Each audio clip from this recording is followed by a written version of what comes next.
Entonces, bueno, vamos a hablar un poquito el día de hoy de abordaje en el aula, porque uno puede estar muchas horas hablando de abordaje en el aula y no podemos terminar nunca, hablando de muchos casos, pero dentro de lo que se pueda vamos a hablar de lo nuclear y como siempre mi agradecimiento a Macarena Cref, mi supervisora, y a Miguel Higuera por el aporte que han hecho ellos y que se lo he podido entregar a ustedes. Entonces yo gracias a ellos estoy aquí entregando estos contenidos. Vamos a repasar un poquito de qué se trata el espectro autista. Vamos a ver estrategias comunes que están en torno a los síntomas nucleares, porque siempre hablamos de dos síntomas nucleares en el espectro autista, y vamos a hablar de la importancia de la modificación ambiental. Entonces, ahí yo les quiero preguntar a ustedes, ¿quién se acuerda de cuáles son los dos síntomas nucleares del espectro autista? ¿Se acuerdan? ¿Se acuerdan cuáles eran los dos síntomas nucleares del espectro autista?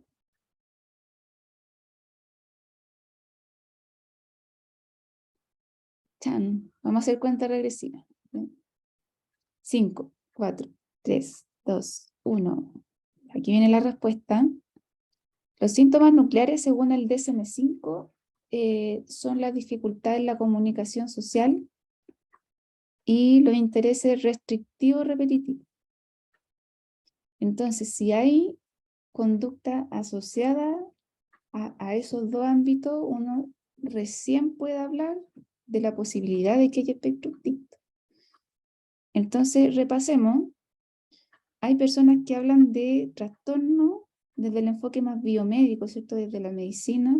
Y hay personas que desde un paradigma más biopsicosocial hablan de la condición de espectro autista. Y ahí hay diversas opiniones, muchas veces hay controversia al respecto, si definirlo como un trastorno o definirlo como una condición. Y eso gira mucho en torno también al paradigma de la neurodiversidad, porque la neurodiversidad es un concepto nuevo respecto a cómo pensar la población. La población con sus diferentes variedades en el funcionamiento, en cómo se ve la vida, la perspectiva de todo. Y si nosotros, cada uno es un ente individualizado único, cada uno en sí mismo podría llamarse neurodiverso. Pero existen ciertas tendencias a la neurotipicidad, porque también es súper cuestionable este concepto de normal, que finalmente cómo se define una persona normal, eso también genera interrogantes. Pero sí, cuando nosotros hablamos de personas con déficit intelectual, trastorno por déficit atencional con hiperactividad, personas borderline o limítrofe, personas de la esfera psiquiátrica, vemos que existen distintas situaciones, distintas formas de adaptarse a la vida y de cómo también se entiende la misma. Entonces, eso se le llama neurodiversidad, cada uno es distinto y eso es muy importante, porque la diversidad finalmente hace que nuestro mundo sea tan rico, ¿no? ¿Qué es lo que dice el DSM-5? Y esto lo edité porque finalmente en el DSM-5 no dice condición, dice trastorno, que se caracteriza por deficiencias persistentes en la comunicación social y en la interacción social en diversos contextos. También hay patrones restrictivos de comportamiento y también esto se vincula a los intereses y las actividades. Y ojo que esto tiene que darse en todos los contextos. No sirve que sea solamente en un contexto, porque mucha gente piensa, mi hija solamente en el colegio es así, pero en la casa no. Y eso puede relacionarse muchas veces a otro tipo de diagnóstico, por ejemplo, el mutismo selectivo. Se supone que para que esté dentro del espectro autista tiene que ser en todos los contextos y debe afectar de forma significativa los ambientes familiares, sociales, escolares o profesionales. Y esto también es súper importante, esto de el pic de los síntomas. El pic de los síntomas entre los 4 y los 5 años. ¿Por qué lo menciono? Porque hay personas que a veces refieren que en la adolescencia han tenido como un pic de los síntomas, como que ahí empezó el problema recién, como en la adolescencia. Entonces, frente a eso, los profesionales se tienden a cuestionar, ¿de verdad será espectro autista? Porque finalmente el pic de los síntomas espectro autistas se da entre los 4 y los 5 años. Por eso entra en la categoría de trastorno de neurodesarrollo, porque un trastorno de neurodesarrollo en la primera infancia tiene su mayor auge, ¿cierto? De dificultades o conductas asociadas.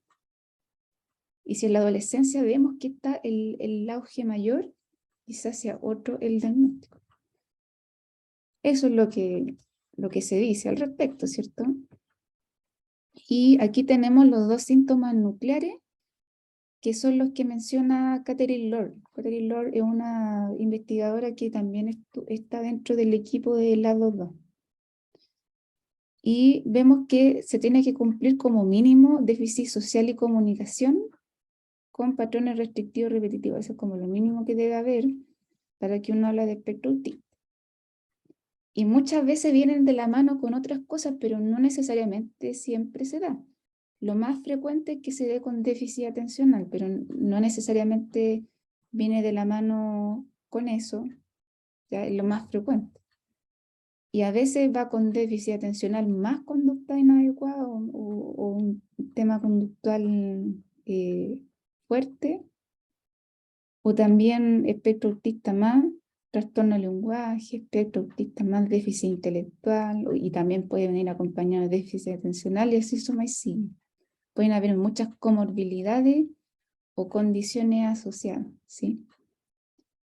Entonces vemos que nos estamos enfrentando a una situación, ¿cierto?, distinta a lo que uno espera. Hay que pensar eso.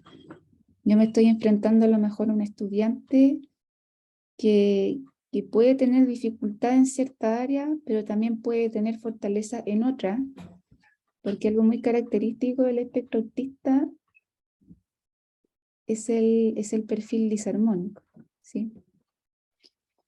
Entonces, si nosotros hablamos de un perfil disarmónico, hablamos principalmente de habilidades que están muy,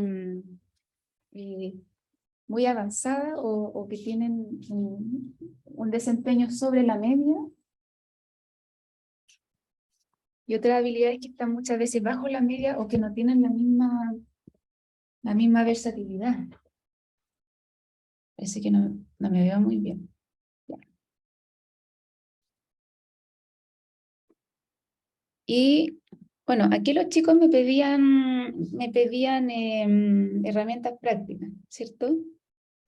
Y si yo tuviese que pensar en herramientas prácticas pensando en esos dos síntomas nucleares, yo podría hablar de apoyo en cuanto a la comunicación y apoyo frente a la inflexibilidad cognitiva o los intereses restrictivos repetitivos, ¿sí? Por ejemplo, en las conductas disruptivas, esto influye mucho. El tema de las dificultades comunicativas se vincula fuertemente con el tema conductual, ¿sí? La mayor incidencia de conducta problemática se da en un contexto donde tenemos menos herramientas de comunicación. Esperemos un poquito. Encontramos todos los materiales. En todos lados. ¿Quiero silenciar esto? Entonces, cuando hay un mayor auge, una mayor incidencia de conducta disruptiva es cuando tenemos menos herramientas de comunicación, ¿sí? Por eso los niños que son no verbales o no hablantes tienen mucho riesgo de presentar conductas problemáticas porque no tienen un sistema de comunicación. Entonces, cuando tenemos menos herramientas de comunicación, tenemos un mayor riesgo de aparición de conducta inadecuada. Eso es por un lado. Porque finalmente, si el niño tiene un tema sensorial fuerte y le molesta el ruido, él va a tener que comunicarlo. Pero ¿qué pasa si además del tema sensorial auditivo tiene una dificultad a nivel de comunicación? ¿Cómo va a poder expresar esa molestia? No voy a saber lo que le pasa a lo mejor. Entonces ahí esta molestia sensorial o esta desregulación sensorial se convierte en algo mucho más complejo. Y ahí las personas no saben cómo manejarlo. Entonces, algo que a mí me dice Macarena, mi supervisora, que aprovechando que hablo de ella, yo le agradezco mucho. Muchas gracias, Macarena, por todo esto. Ella siempre me dice algo, y es el hecho de que una conducta problemática, el mejor manejo que tiene es el anticipatorio, no el contingente. Un abordaje contingente, por si acaso, es como del momento, ¿sí? Es como que ya apareció la conducta, entonces, ¿qué hacemos? Eso en verdad es lo que uno debería evitar. Y nosotros, como sociedad, da la sensación de que siempre dejamos la cosa para última hora o esperando a que las cosas sucedan para recién empezar a enfrentarlo. Entonces, eso también tenemos que cambiarlo, tenemos que modificar esa mentalidad contingente y transformarla en algo más preventivo, más anticipatorio. ¿Qué es lo que suele decir la persona? Nada, no te preocupes, si no va a pasar. Y pasó. Y cuando pasa, uy, ¿qué hago?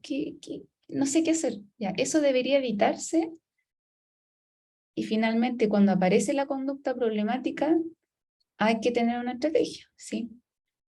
Y eso debería dialogarse previamente. No esperar a que las cosas sucedan. Porque cuando los eventos ya suceden, se tornan impredecibles, pueden salirse de control. Entonces, esto tenemos que empezar a divulgarlo más, ¿cierto? Enfatizarlo más. Y la comunicación es muy importante. Muchas veces la dificultad en la comunicación pueden llevar a tener problemas o a hacer más difícil la canalización de estas emociones tan intensas. Porque finalmente una forma de validar la emoción es colocarle un nombre. Y como les mencioné en una clase pasada, algo que es muy propio del espectro autista son las dificultades interoceptivas, que es una cualidad que tiene el ser humano, ¿cierto? De poder procesar todo lo que son procesos, valga la redundancia, biológicos que tienen que ver con la homeostasis, con la regulación corporal, de temperatura, y tiene como su lado B, que es entender las propias emociones, ¿sí? Y ahí mucho de los que somos espectro autistas fallamos en todo lo que son las habilidades interoceptivas. Y parte de poder comenzar a entender esto de la habilidad interoceptiva tiene que ver con un abordaje también comunicacional. Y uno cómo comienza a tratar de procesar esto entregándole un nombre a esa emoción. O estoy enojado.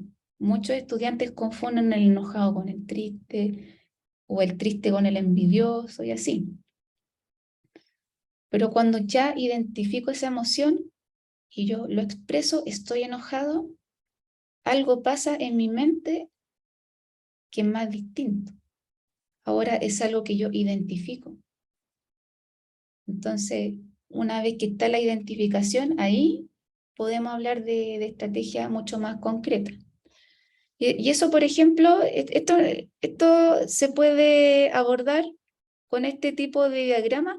El semáforo le dicen. Esto yo lo extraje de una psicóloga que tiene un paciente mío. Pero si se dan cuenta, el semáforo primero, ¿qué busca? Validar la emoción. ¿Dónde estamos? ¿Estamos en el rojo enojado?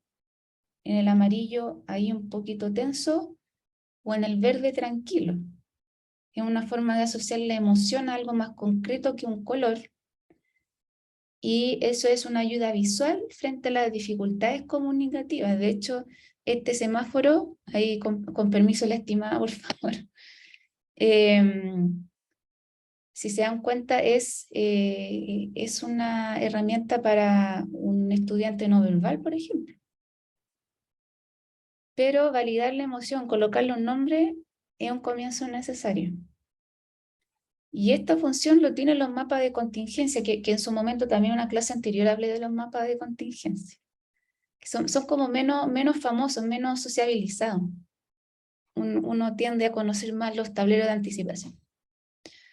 Entonces, una vez que yo identifico esa emoción, ya, pero ¿qué hacemos? Escuchamos música, nos balanceamos, cerramos los ojos, damos una vuelta a la manzana. ¿Qué hacemos con eso? Es la invitación, una vez que yo identifico la emoción.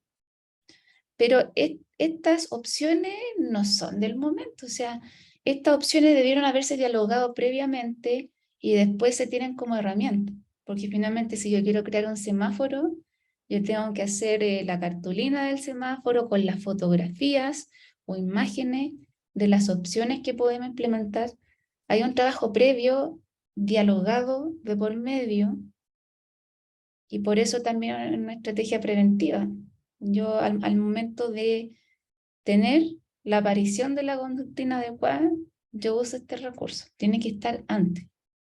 Y ahí los cuidadores nos ayudan mucho. Este caso que les voy a mencionar es real. Yo hace un tiempo hablé por videollamada con una mamá que tenía una hija espectro autista que iba en la educación media y, no, si mal no recuerdo, estaba en estudio de espectro autista.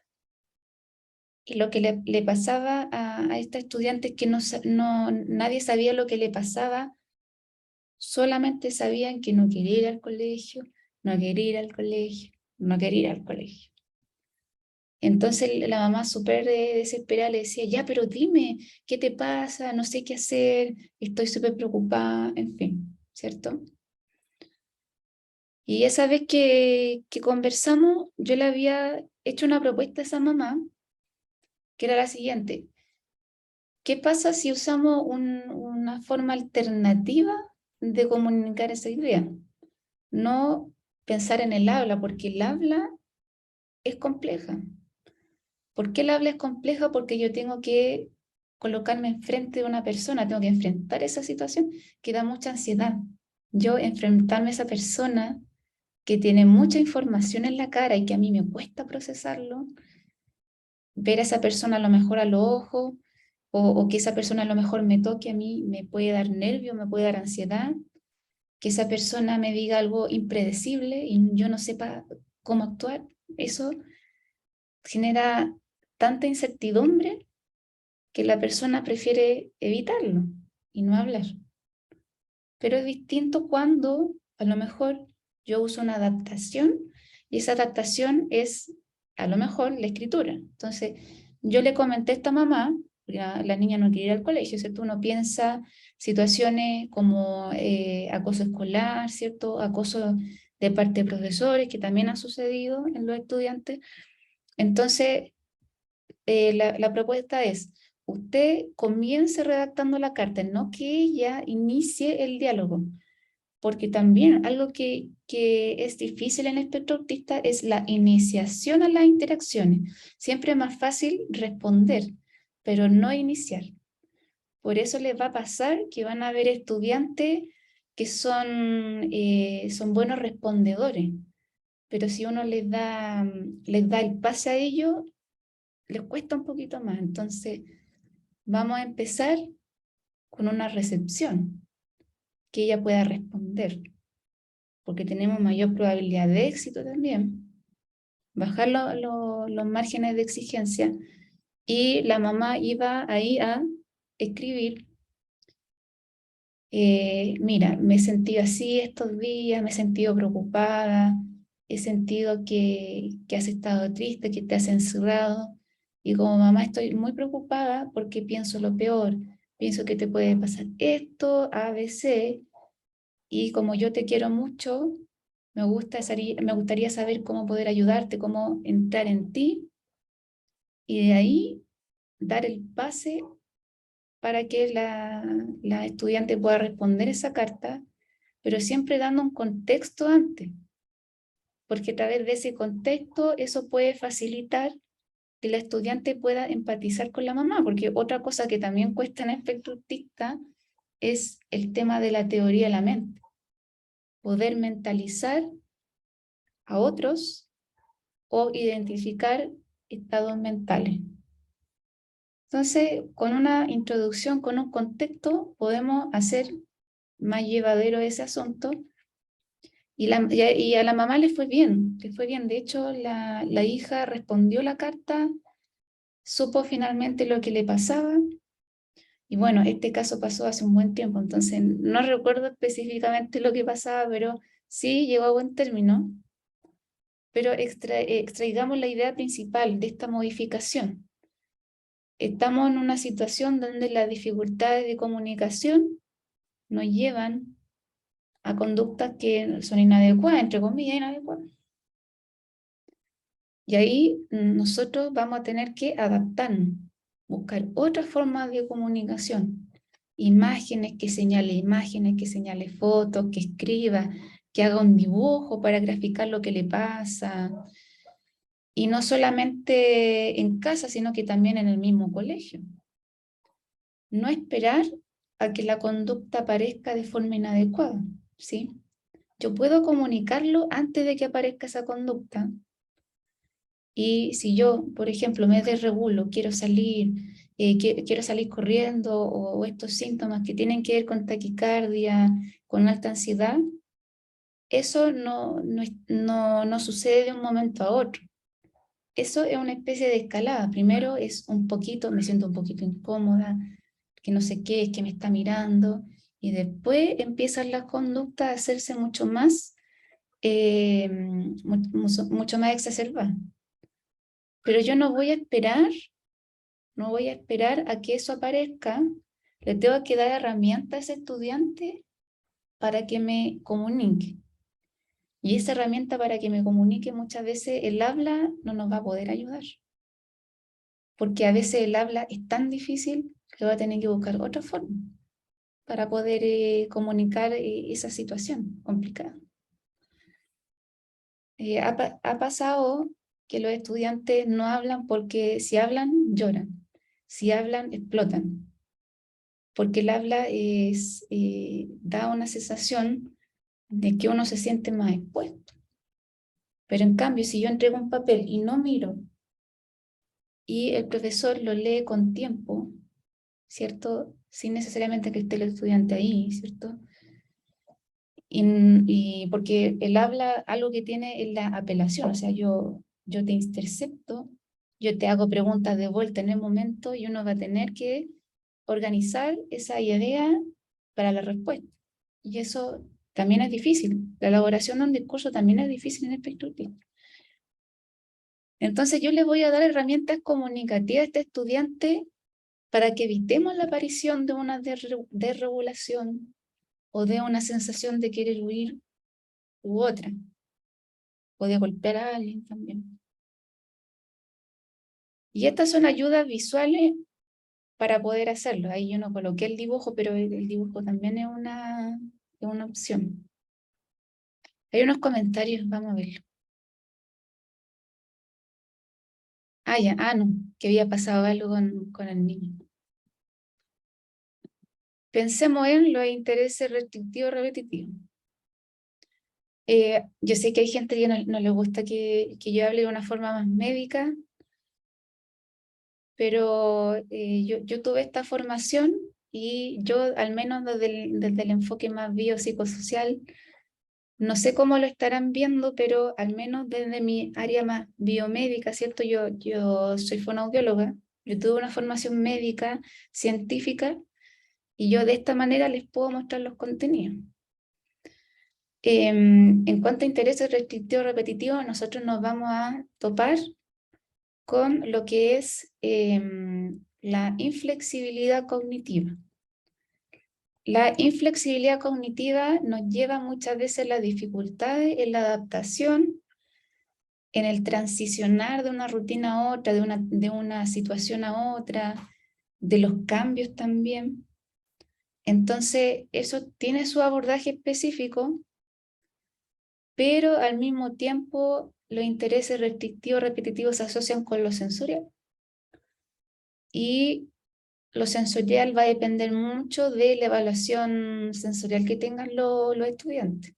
Y eso lo ve terapia ocupacional. Terapia ocupacional ve todo lo que es evaluación sensorial. Y ya algo que a mí me gusta comentar es que no todos los terapeutas ocupacionales lo hacen, pero a quienes lo hacen yo le agradezco mucho el tema de el desempeño más cuantitativo, porque el desempeño cuantitativo nos guía a saber cuáles son esos sistemas sensoriales que están con una disfunción definitiva, que a lo mejor tienen algunos problemas solamente o están dentro del rango de normalidad. Entonces, eso también nos podría ayudar a prevenir una posible desregulación, porque podríamos nosotros ver esa información y decir, si este niño tiene ahí una disfunción definitiva en el sistema visual, vamos a evitar que haya luces muy fuertes, que haya exceso de colores.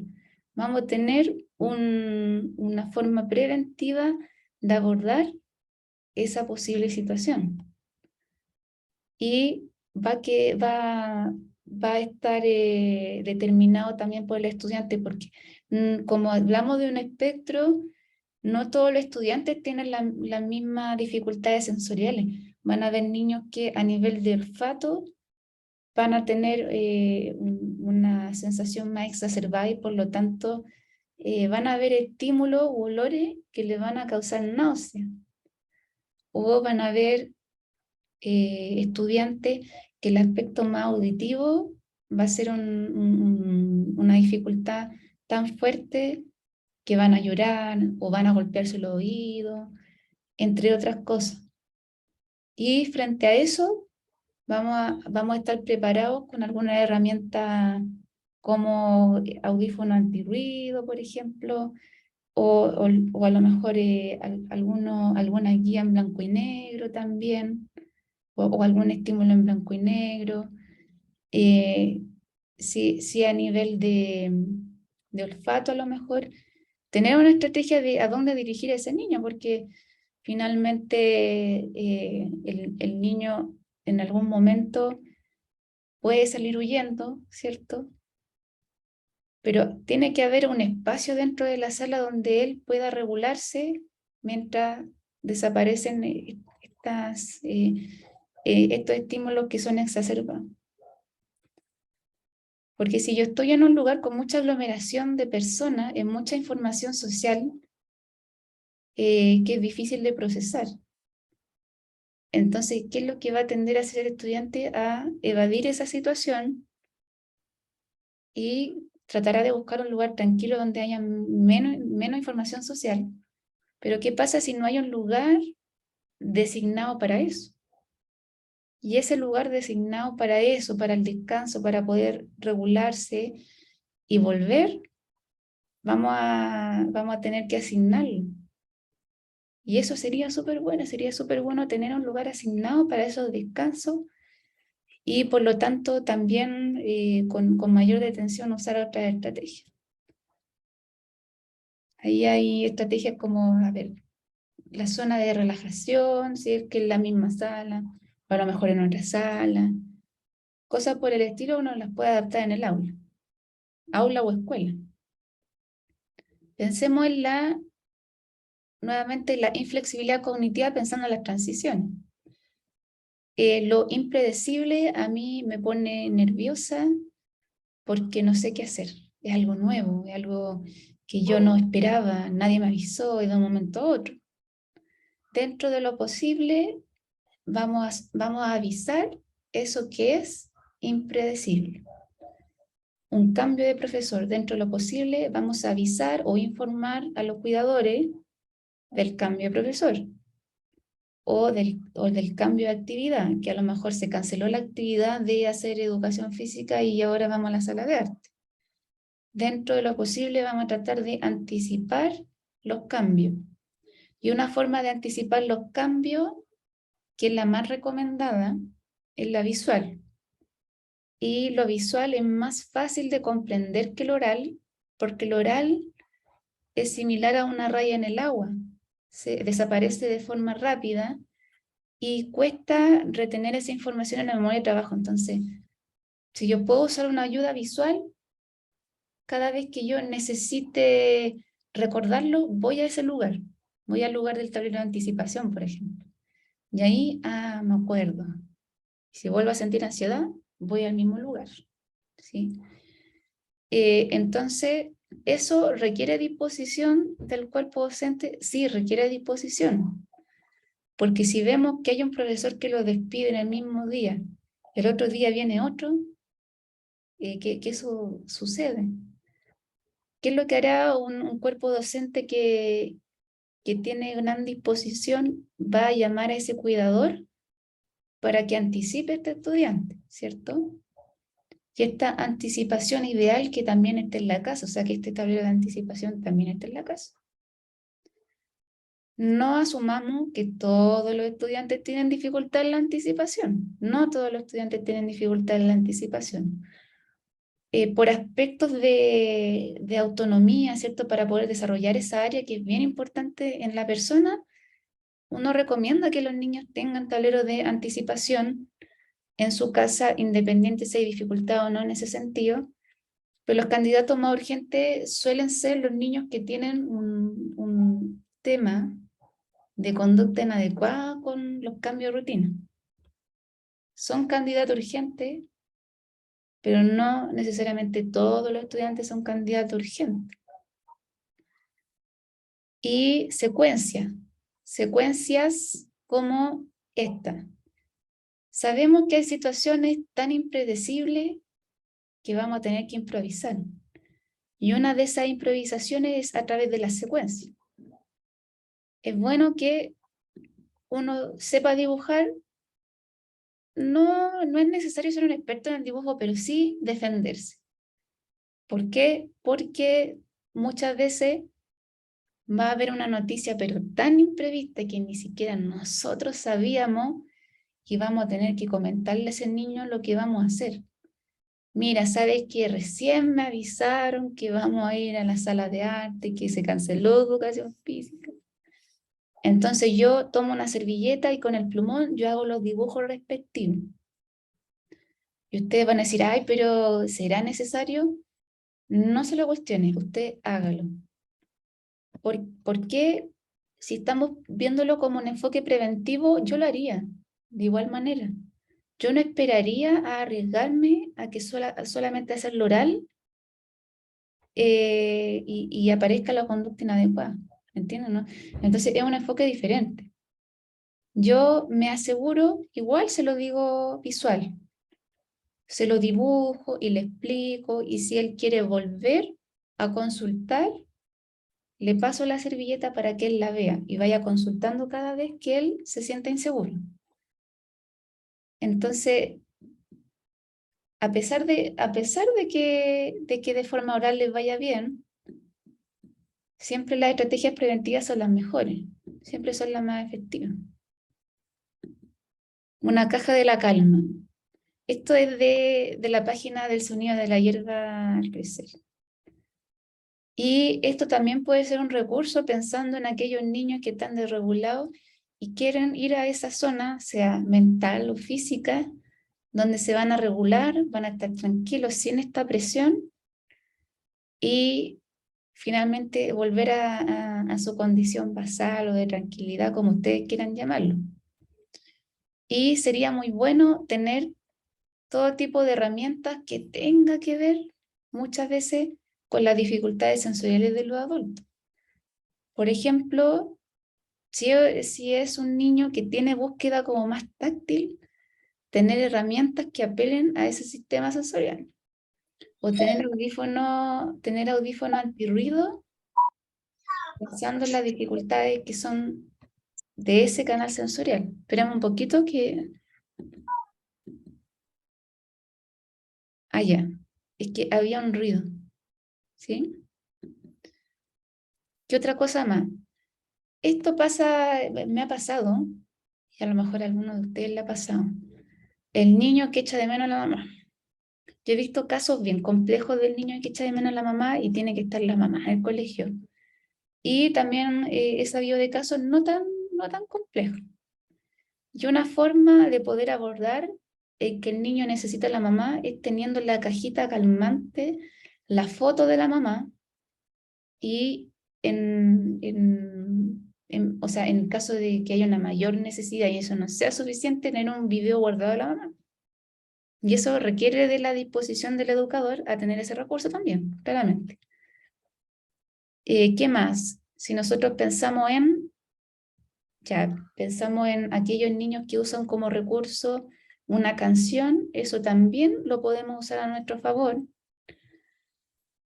pero hay que hacer un estudio previo, ¿sí? Hay que hacer un estudio previo de cuáles son las necesidades sensoriales o aquella lista de estímulos que lo calman. Y esa información la van a dar los cuidadores. Entonces es muy importante la comunicación con ellos.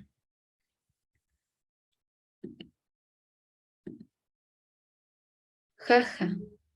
Faltan terapeuta ocupacional en educación. Yo tengo entendido que en el decreto no está estipulado que hayan terapeuta ocupacional en los PIE. Y eso es algo que se está dialogando en diversas mesas de trabajo. Entonces,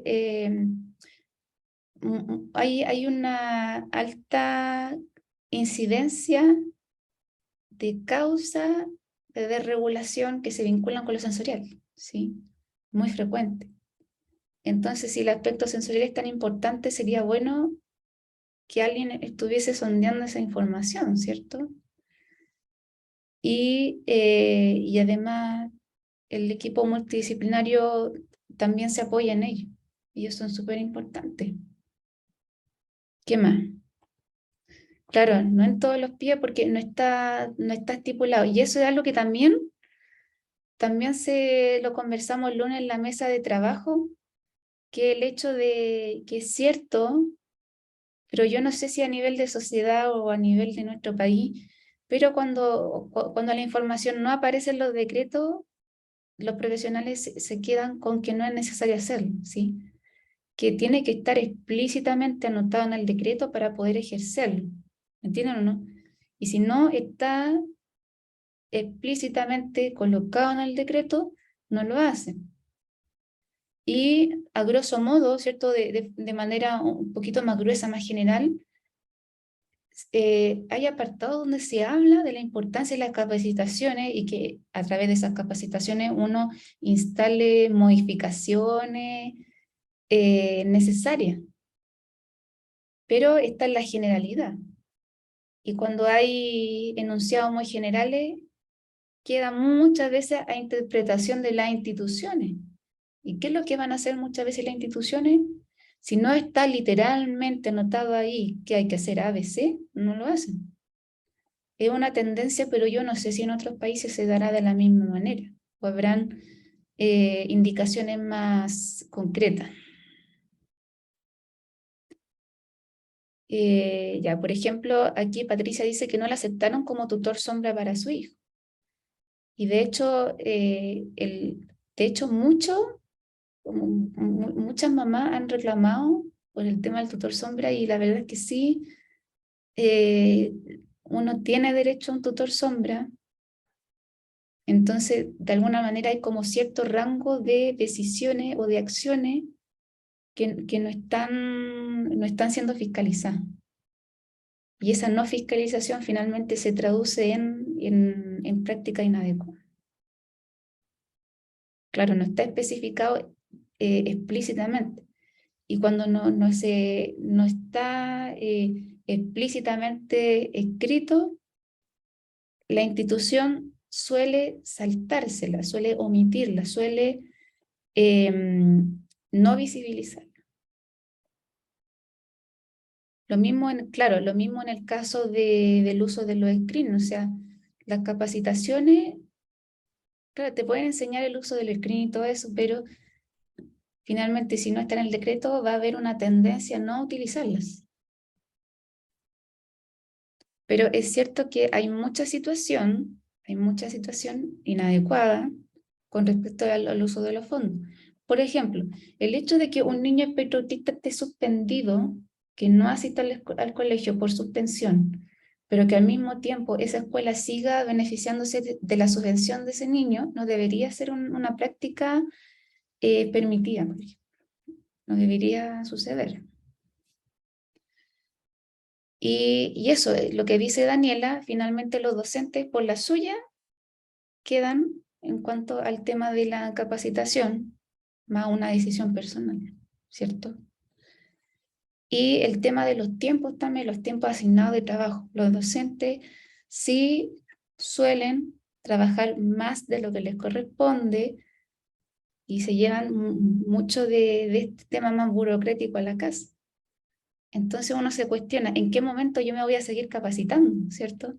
¿En qué momento me voy a seguir capacitando si no tengo tiempo para poder hacer estas adecuaciones? Eso también tiene que ver con cómo se plantea el sistema. Vamos a ver esto que les puede servir, ¿ya? Nos puede servir. De ahí sigo con los comentarios. Adaptar el vocabulario, ¿cierto? Sensibilizar. Primero, para entender el espectro autista, tengo que saber lo que es, qué es lo que está más afectado para poder ayudar, ¿no? Tengo que saber primero cómo se llama. Ahora se está diciendo espectro autista. Antes se decía autismo, ahora se está hablando de espectro autista. Con niños que tienen o estudiantes que tienen mayores necesidades de apoyo, menores necesidades de apoyo, pero que finalmente necesitamos apoyo. Tenemos dificultades. Y sensibilizar a la comunidad es importante. Una vez hicimos una entrevista con Silvana que se llamaba Capacitar a Padres. Y yo algo que le comentaba a Silvana en ese momento es que de alguna manera en varias escuelas el tema del espectro autista es como tabú. Y según lo que se ve en la práctica, cuando algo es tabú, aparecen muchas situaciones que se pueden evitar.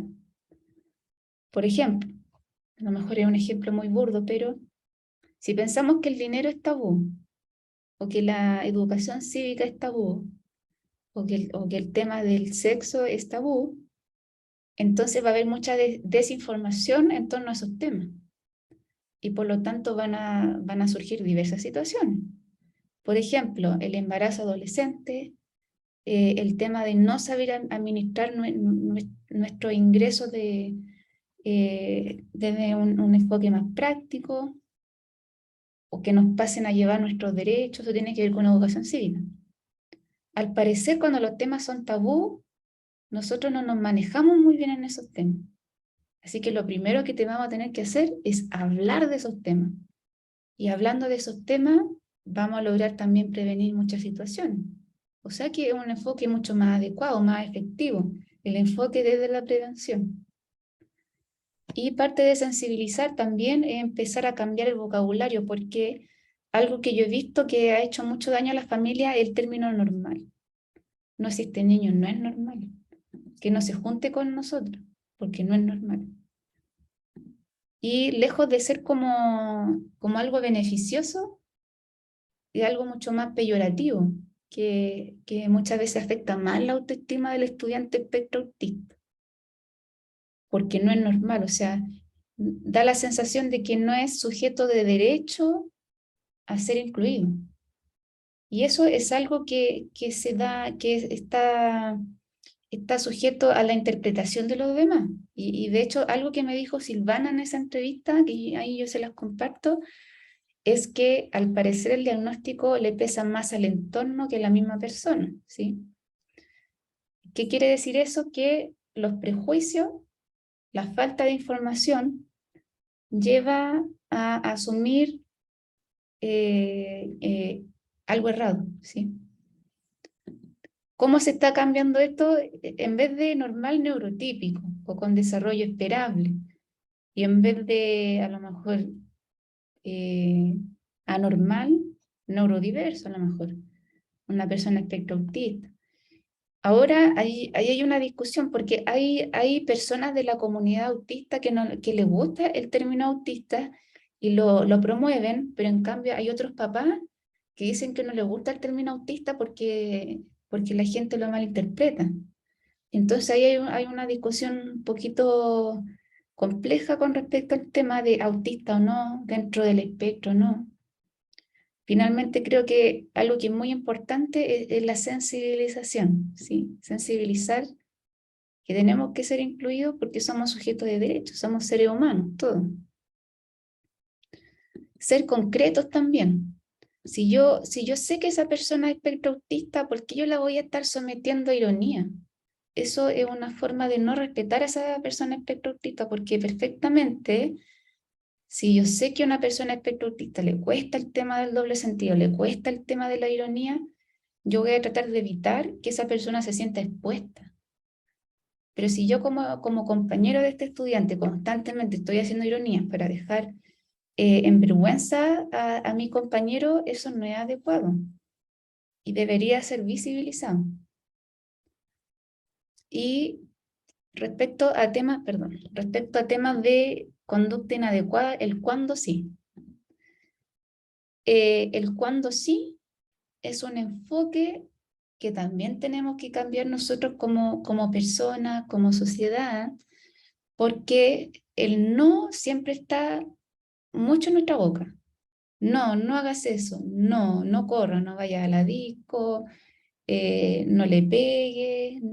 El no, no, no, el inconsciente lo omite, ¿sí? Por ejemplo, si yo digo no más guerra, ¿con qué se queda el estudiante? Con guerra. En cambio, si yo digo quiero paz, ahí el niño se queda con quiero paz, ¿sí?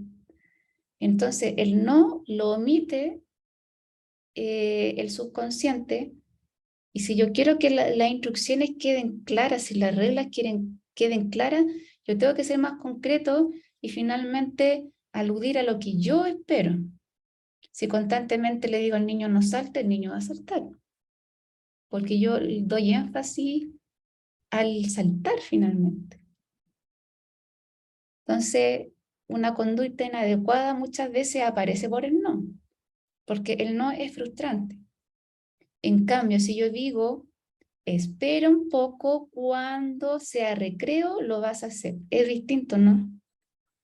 Es un enfoque más en positivo de poder abordar esta ansiedad y esta frustración. Aclimatación, yo creo que debe haber un concepto más técnico para esto, pero esperar que los niños rindan en cuanto a sus dificultades cuando recién están entrando a la escuela, eso es un objetivo muy ambicioso porque finalmente tiene que haber una aclimatación y adaptación previa a la escuela, porque es un cambio de rutina.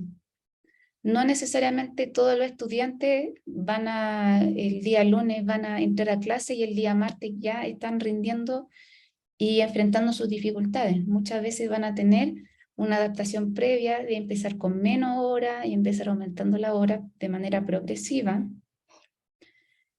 Y una cosa es rendir en la tarea y otra cosa es amoldarse al formato de tarea, ¿sí?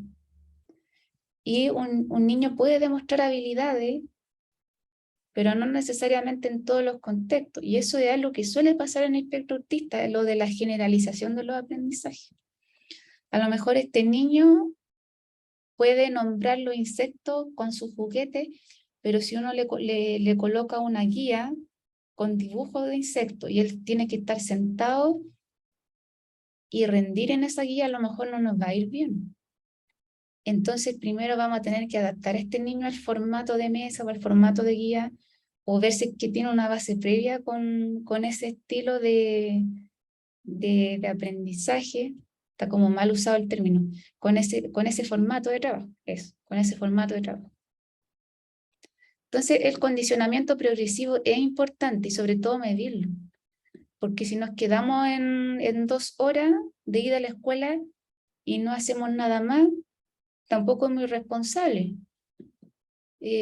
porque los niños tienen derecho a estar en el aula también.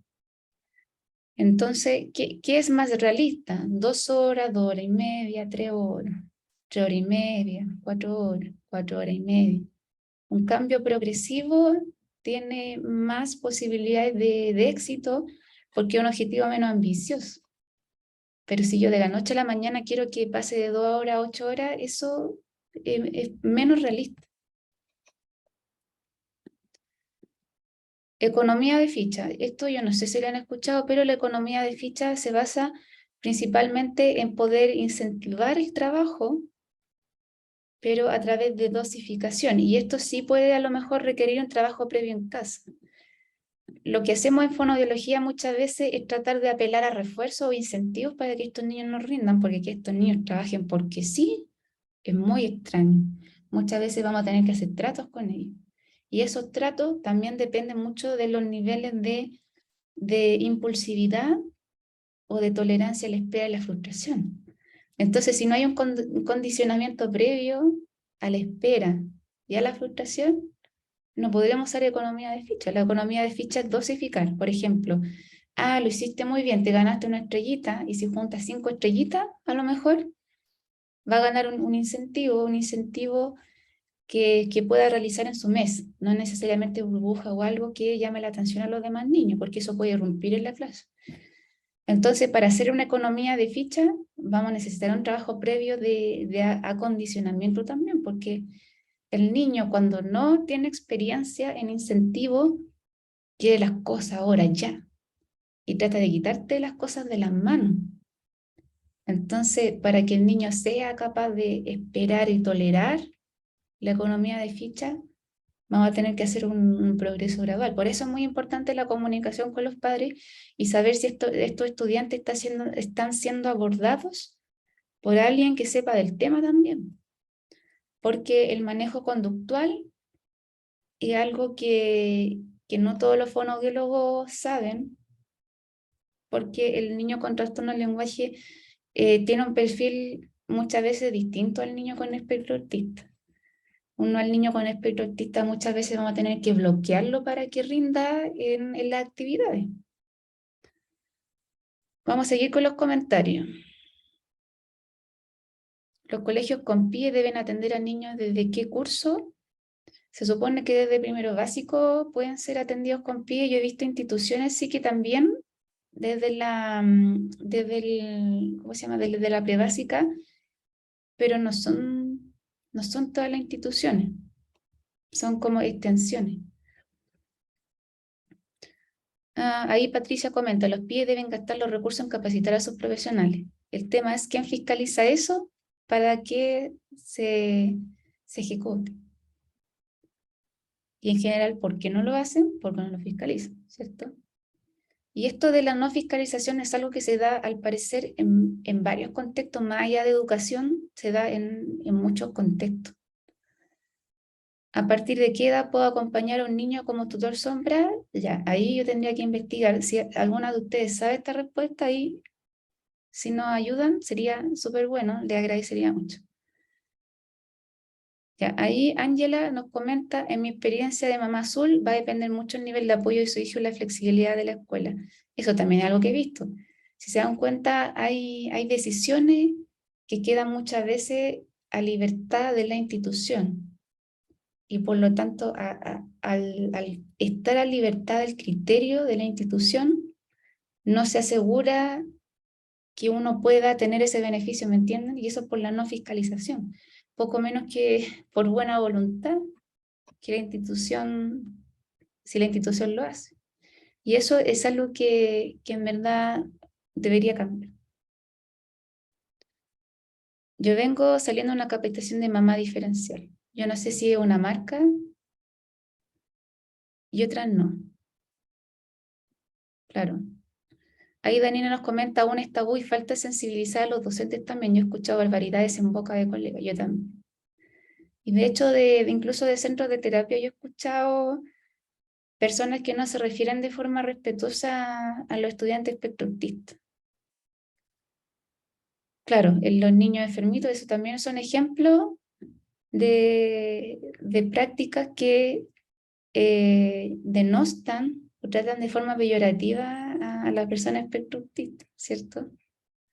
Y eso sí afecta la autoestima de esta persona y por lo tanto puede llevar a que tengan mayores dificultades, rindan menos en la escuela, obviamente, porque si estamos en un lugar hostil, en un lugar donde nos sentimos amenazados, donde en cualquier momento nos pueden molestar, nos pueden acosar, uno no va a estar tranquilo haciendo tareas tampoco, ¿cierto? Uno necesita una cierta regulación, una cierta tranquilidad, y eso también te lleva a rendir mejor.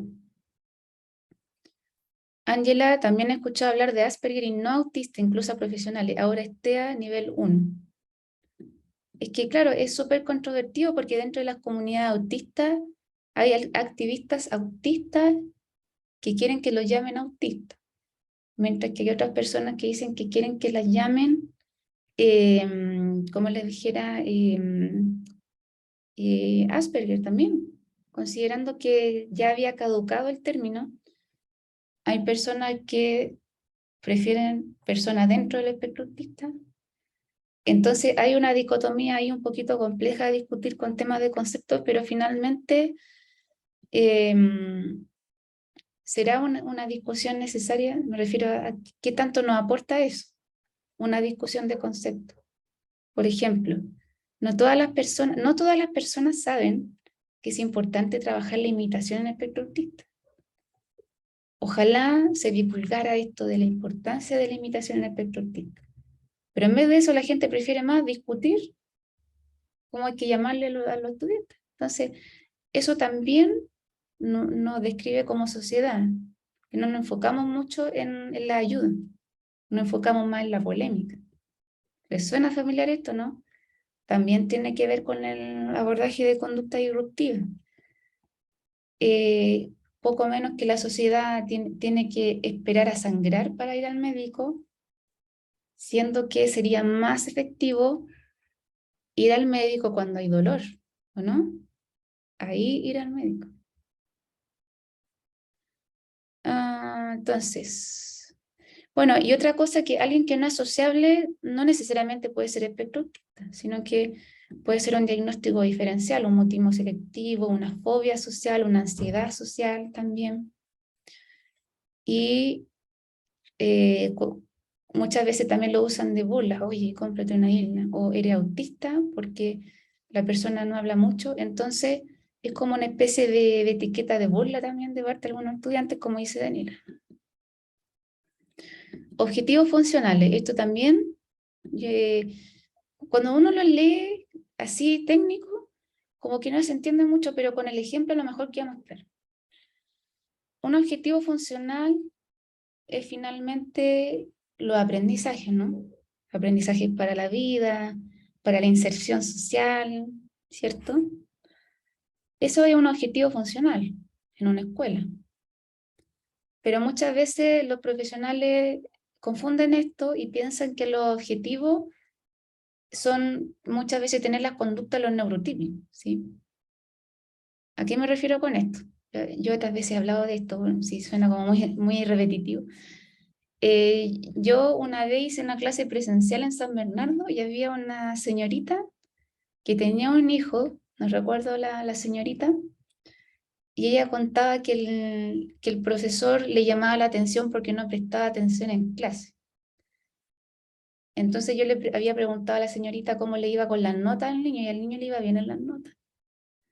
Entonces ahí va la pregunta. ¿Por qué el profesor dice que no presta atención en clases si el niño tiene buenas notas? ¿Cierto? Y ahí la mamá comentaba: porque no mira la pizarra o no mira al profesor. Entonces ahí algo está pasando. El profesor está exigiendo un objetivo que es más accesorio, que es como más secundario, pero que claramente no es un objetivo prioritario, porque parecer neurotípico o parecer el resto de los niños no es un objetivo primordial en una escuela. Se supone que en una escuela el objetivo primordial es poder adquirir aprendizaje y ese aprendizaje, cómo uno suele objetivarlo a través de una nota. Ahora, que eso sea adecuado, ¿no? Ya es como otro tema, como otro tema de discusión. Pero este niño sí estaba logrando el objetivo transversal, que estaba demostrando poseer esos contenidos a través de responder a una prueba. Otro caso más, que este también es de una señorita que en una de las clases presenciales conversábamos. Esta señorita decía que la estudiante iba, la hija, iba a un psicólogo del PIE, perdón, el PIE, el psicólogo, cuando hablaba con esta niña constantemente le decía, mírame a los ojos, mírame a los ojos, mírame a los ojos. Y eso igual puede ser invasivo. Es invasivo para alguien que tiene una dificultad. Por ejemplo, si yo estoy ansiosa y trato de hacer esto porque estoy ansiosa, y yo le digo, no te tome las manos, no te tome las manos, no te tome las manos. No es directamente, pero sí implícitamente estamos no validando la conducta de esa persona. Y la no validación nos lleva a mayor incomodidad y por lo tanto mayor riesgo de conducta inadecuada, ¿sí?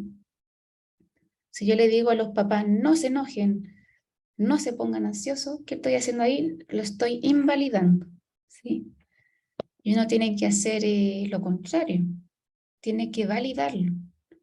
Entiendo que ustedes están enojados, entiendo que ustedes están ansiosos porque quieren ver resultados con el niño. Podemos hacer A, B, C, ¿sí? Pero primero, ¿cómo empezamos validando?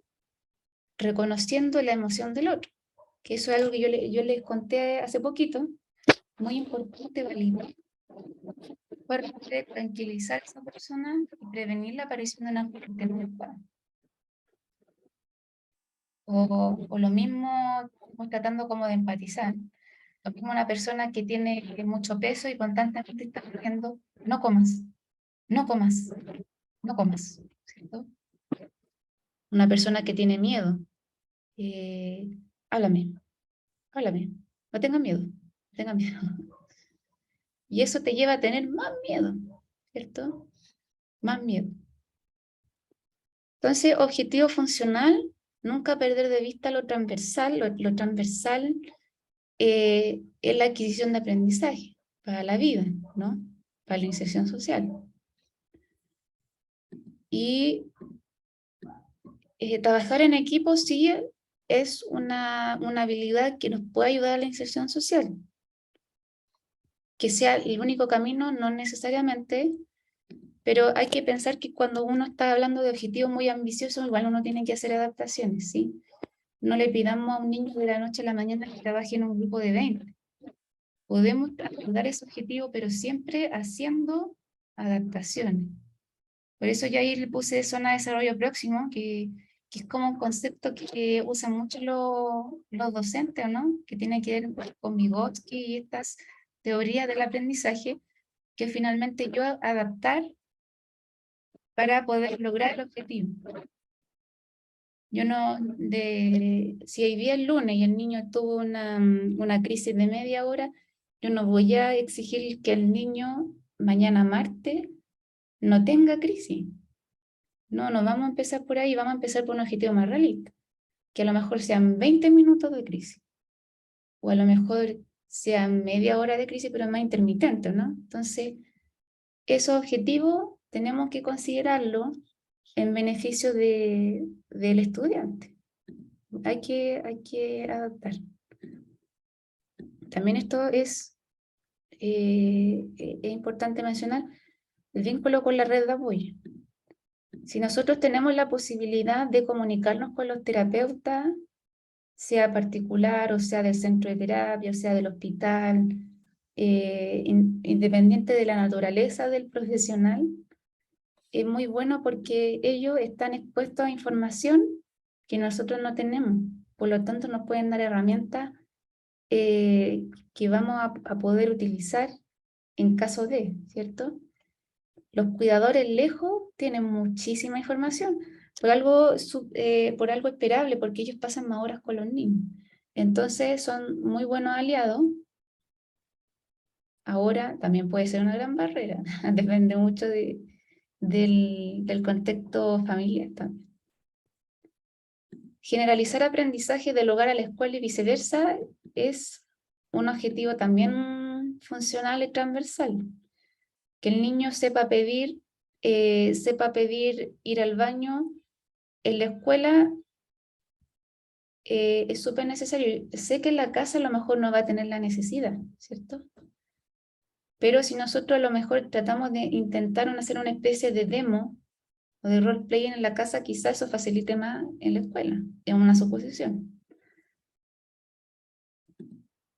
Vamos con los comentarios. Y ahí Patricia es como algo que identifica a muchas mamás en general lo que dice Patricia. Me gustaría el tutor sombra porque me sentiría segura del bullying. O sea, ella se sentiría más segura porque finalmente tendría el poder de la situación de que este niño tenga una menor exposición, porque que no haya exposición al bullying igual es difícil, porque en general en la vida es así, pero sí una menor frecuencia, una menor incidencia, ¿sí? Y eso ya da una cierta seguridad, como tratando de pensar en las madres. Ahora, eso no está explícitamente normado, ¿sí? Eso es, y cuando no está explícitamente escrito a nivel de legislación, queda muchas veces a criterio de la institución. Daniela comenta, cuando mi hijo tenía 2 años, la citaron del jardín porque su hijo no pintaba los conejos azules. Y todos los otros niños no pintaban los conejos, los pintaban café, por ejemplo, pero mi hijo pintaba los conejos azules. Y eso no era correcto para la educadora. Bueno, ahí igual se pueden dar como hartos fenómenos, pero eso sí es importante hablar con ella, nuevamente, viene el tema de la disposición de los profesionales, que están dispuestas a la educadora a dialogar, ¿no? Porque hay situaciones en que los niños, ¿por qué los pintan azules? Muchas veces para asociarlos como con el blanco. Eso es como un ejemplo, y para no dejarlo en blanco lo pintan azul o celeste. Ahora, también ahí se puede hacer una adecuación. ¿Qué adecuación sería? Que la educadora le mostrara fotos de conejos a ese niño y con esa foto de los conejos, porque hay conejos que tienen mancha, hay conejos café, hay conejos blancos, hay muchos conejos negros. En base a ese conejo, a esa foto de conejo, también podría repetir y reproducir el color para ese conejo. Eso es una adaptación. Y finalmente esa adaptación es lo que nosotros tendríamos que implementar pensando en el aula, ¿sí? Nosotros adaptarnos a la realidad de ellos, y obviamente que ellos siempre se van a esforzar porque estamos en un lugar donde las dificultades son pan de cada día, ellos están obligados a esforzarse obviamente, pero es distinto cuando yo hago adecuación, ¿cierto? Yo hago adaptación. Y eso es una buena opción, ¿sí? Si el niño no toma la iniciativa de copiar el color de la fotografía, entonces hacemos una ayuda sombra de la iniciación o a lo mejor de la acción. Pero tiene que haber un sentido. Y las fotografías son un buen recurso porque son recursos visuales, son recursos concretos. Y nosotros necesitamos una explicación para todo. No es que tienes que pintar los conejos porque sí. Eso no es una muy buena explicación. Y mientras más abstracta la explicación es más difícil de comprender. Entonces, las ayudas visuales son muy buenas. Marcela comenta, me gusta que al menos las profesionales del PIE, como las educadoras diferenciales, psicopedagogos, fonoaudiólogos, están de acuerdo con que existamos de apoyo, las tutoras sombras, y lo ven como un apoyo positivo, y no como una invasión como las profesoras tradicionales. Sí, eso también va a quedar a criterio de la persona. van a haber personas que lo ven como una invasión, van a haber personas que lo van a ver como un aporte. Y volvemos a esa misma afirmación, las personas hacen la institución y no la institución en sí misma, o no el modelo de institución en sí mismo, o la marca de la institución en sí misma. Finalmente, las personas que componen la institución hacen la institución, porque a lo mejor en el primero A la profe es distinta al primero B. Hay un mar de diferencia, porque vemos que una educadora es más dispuesta que la otra. Entonces, por eso es difícil clasificar, porque uno encuentra distintas realidades. ¿Qué más?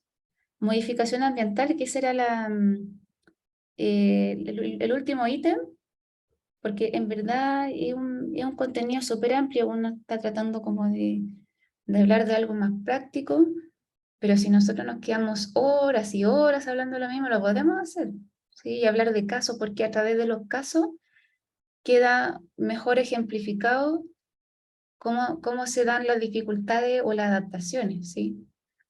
Desde la generalidad es muy difícil. ¿Saben por qué? Porque no existen las recetas en el espectro autista, no existen las fórmulas mágicas. Por eso muchas veces los fonoaudiólogos no saben cómo trabajar con los niños con espectro autista, porque en espectro autista no hay fórmulas. No hay fórmulas infalibles, porque cada niño es distinto y cada niño requiere una investigación, conocerlo, ¿cierto? Entonces, aquí hablamos de ciertas generalidades, pero también depende de cada estudiante. Una generalidad que se da con frecuencia es adaptarnos, ¿cierto? Sensibilizar, tratar de adentrarnos en esta selva del espectro autista, y con una gran disposición siempre vamos a estar aprendiendo. Con una gran disposición uno nunca deja de crecer, y las ayudas visuales son muy buenas.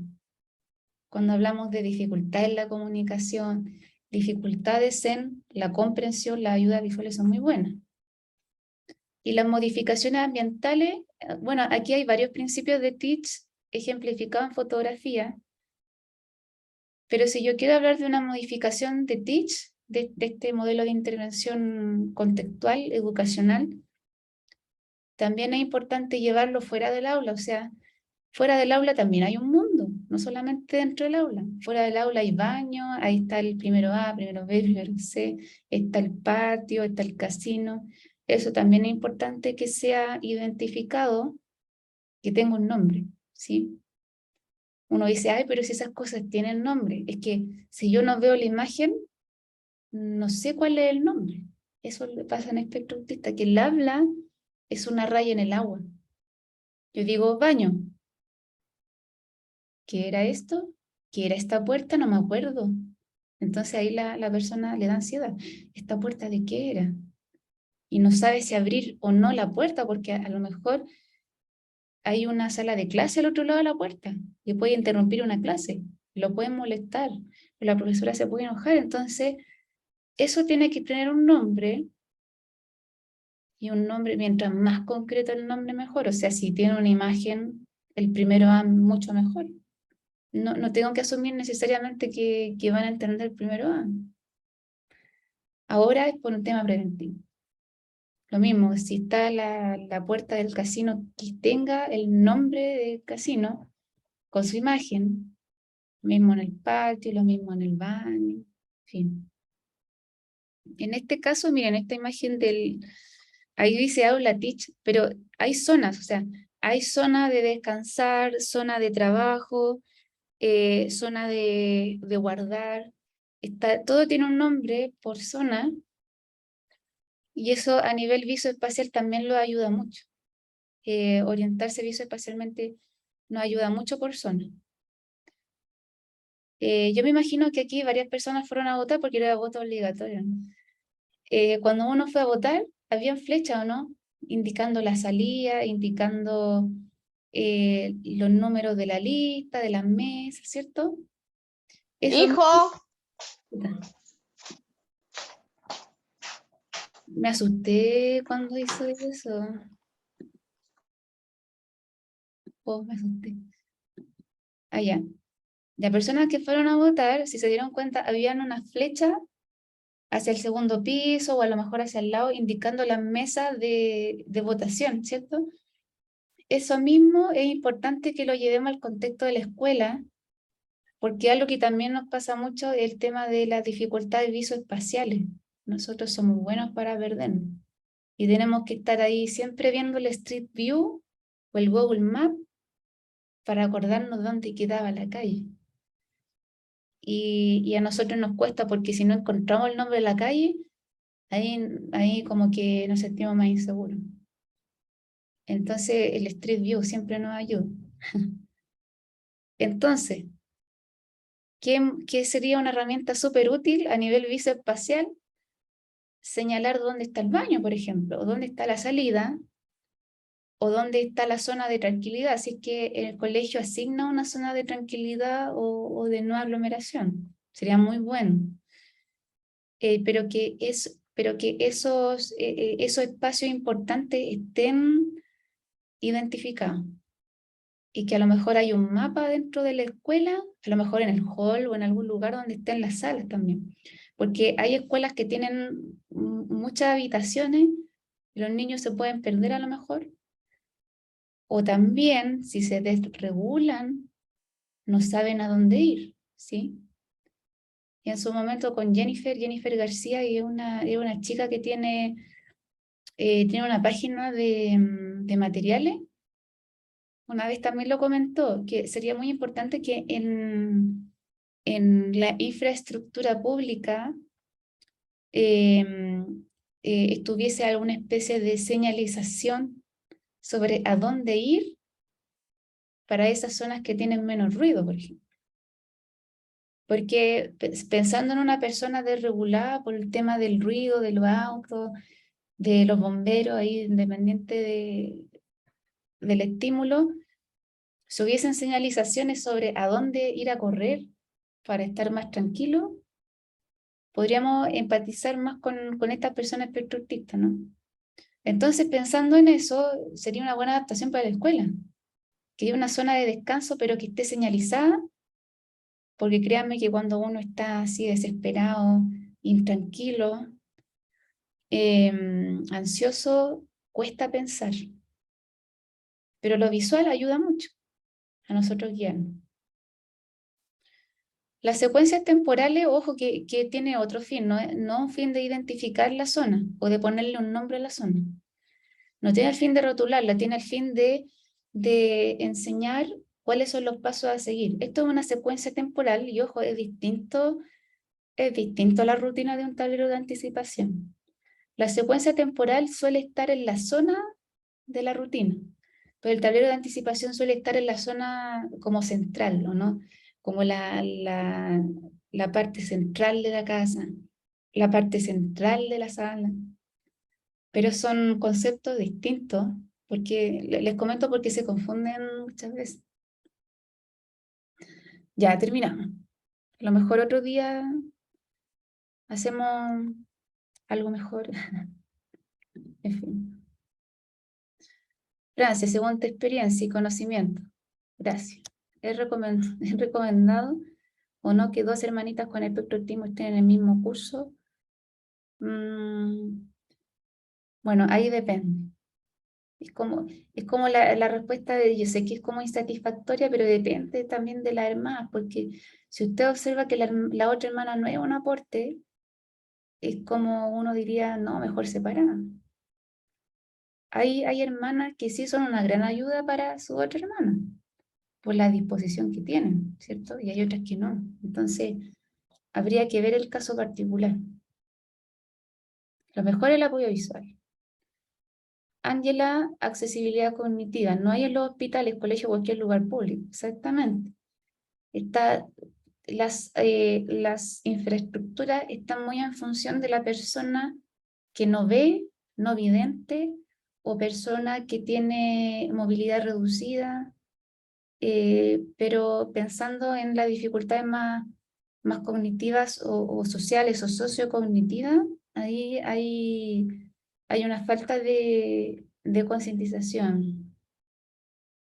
Claro, lo que dice Patricia también, está pensado el tema del uso de pictogramas en infraestructura pública, pensando en esto mismo que estábamos comentando, ¿sí? Ya, esto no lo sabía, es como un dato bien interesante. Dice que en vía alemana lo están incorporando. Qué bueno. Muchas gracias por la colaboración desde Caldera. Ah, qué bueno que le haya gustado la presentación. Así que eso, me despido. Yo no sé si Conciencia Estudiantil quiere comentar algo. Sí, qué bueno que le haya gustado, Daniela. Yo no sé si ustedes quieren comentar algo como grupo, Conciencia Estudiantil.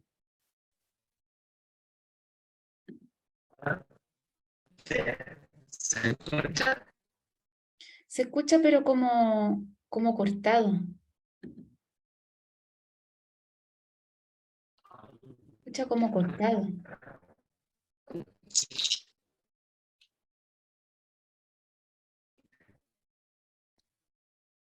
¿Escuchan? No, yo lo escucho como cortado, como... ¿Ahí? ah, ¿Se escucha ahí. más? A ver,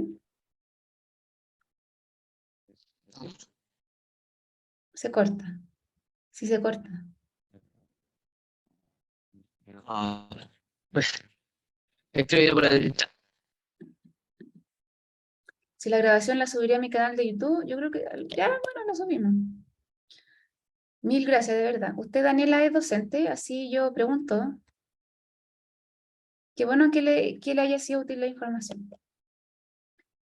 Se escucha como cortado. eh,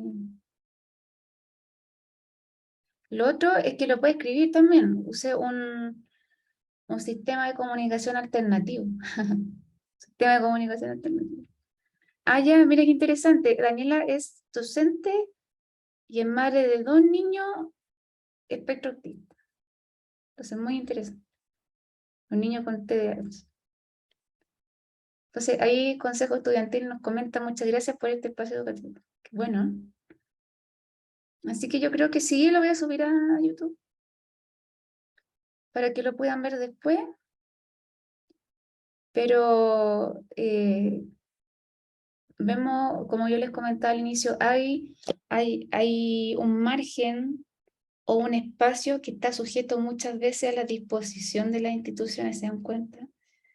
Que dentro de todas las herramientas que uno trata como de divulgar o de difundir o entregar, muchas veces están sujetos a un contexto que no es tan favorable, ¿me entienden o no? Porque el sistema educacional eh, tiene este tema burocrático de pocas horas de capacitación o poco espacio para capacitaciones por exceso de trabajo, muchas veces trabajo en torno al papeleo y entre otras cosas más, entre otros fenómenos. Entonces uno hace un esfuerzo, pero las instituciones las hacen las personas, eso nunca lo olviden. Claro, lo que dice Patricia de las voluntades, de las instituciones y los profesionales. Y depende de los colegas que no quieran capacitarse. Entonces, miren, por ejemplo, espera.